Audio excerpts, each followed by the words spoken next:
Section 4. You will hear a lecture about the lack of rainfall in Australia.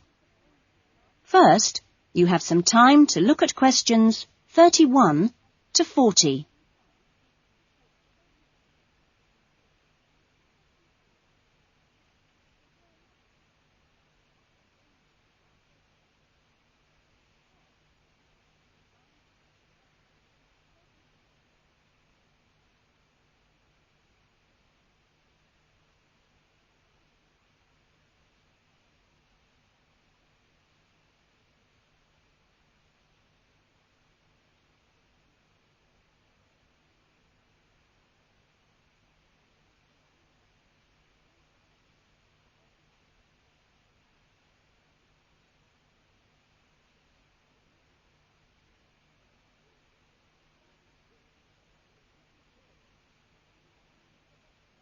Now listen to the lecture and answer questions 31 to 40.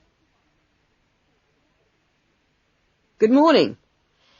This morning we are continuing our look at Australia and its natural problems. Actually, dryness, or aridity, as it is generally called by geographers, is probably the most challenging of Australia's natural problems. And so it's very important in this course for you to have a good understanding of the subject. For Australia, water is a precious resource, and its wise management is of the greatest importance. As I've said, Australia is a dry continent, second only to Antarctica in its lack of rainfall. Long hours of hot sunshine and searing winds give Australia an extremely high rate of evaporation, far more than in most other countries. It's estimated that approximately 87% of Australia's rainfall is lost through evaporation, compared with just over 60% in Europe and Africa, and 48% in North America. You generally think of Africa as being a very hot and dry place, but it's not in comparison with Australia. In many parts of Australia, standing water, that is, dams, puddles and so forth, dry up rapidly, and some rainfall barely penetrates the soil. The reason for this is that the moisture is absorbed by thirsty plants. Some parts of Australia are dry because rainwater seeps quickly through sandy soils and into the rock below. In parts of Australia, this water, which seeps through the sandy soil, collects underground to form underground lakes. Water from these subterranean lakes can be pumped to the surface and tapped, and so used for various purposes above the ground. In fact, extensive underground water resources are available over more than half of Australia's land area. But most of the water is too salty to be used for human consumption or for the irrigation of crops. However, most inland farmers do rely on this water for watering their animals and, where possible, to a lesser extent, for irrigation. Underground water can flow very large distances and can be kept in underground reservoirs for a very long time. Water from these underground reservoirs bubbles to the surface as springs in some parts of the country, and these rare sources of permanent water were vital to early explorers of inland Australia and to other pioneers last century who used the springs for survival. But in many places, levels have fallen drastically through continuous use over the years. This has necessitated the pumping of the water to the surface.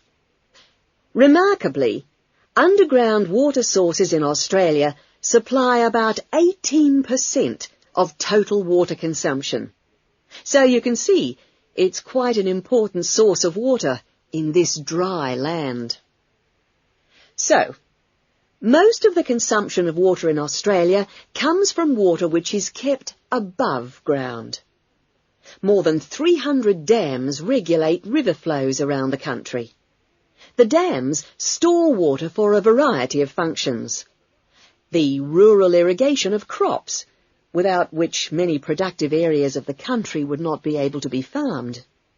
The regulation of flooding, a serious problem which will be dealt with later in the course. And last but not least, the harnessing of the force of gravity for the generation of electricity.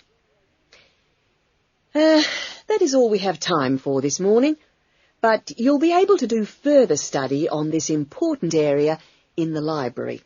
I have a handout here with references on the subject, so if you're interested, please come up to the desk and take a copy. Next week's lecture is a case study of an outback farm, and it'll be going into detail about some of the problems we've discussed here. That is the end of section 4. You will now have half a minute to check your answers.